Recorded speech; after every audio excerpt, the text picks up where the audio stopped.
নমস্কাৰ সকলোকে। বহু দিনৰ মূৰত অকণমান চুলিকেইডালৰ যত্ন ল'ম বুলি ভাবিছোঁ। এয়া এল'ভেৰা আৰু আদা কুটি লৈছোঁ।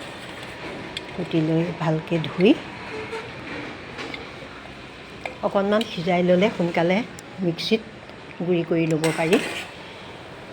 এয়া মই অকণমান সিজাই লৈছোঁ।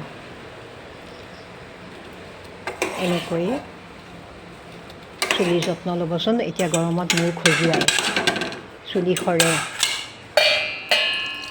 এয়া মই গৰমাই ল'লোঁ। ইয়াতে আৰু অকণমান পানী দিম। পানীটো শুকাই গৈছে। অকণমান পানী দি মিক্সিত পিচি ল'লোঁ। পিচি লৈ চেকি লৈ এইটো ষ্ট'ৰ কৰিও থ'ব পাৰে আপোনালোকে ফ্ৰিজত, বা এনেও থ'ব পাৰে 2-3 দিনৰ কাৰণে। এয়া চেকি লৈ পেলাই দেখুৱাবলৈ ধৰোঁতে অকণমান পৰিলেই। এইখিনি চাওক।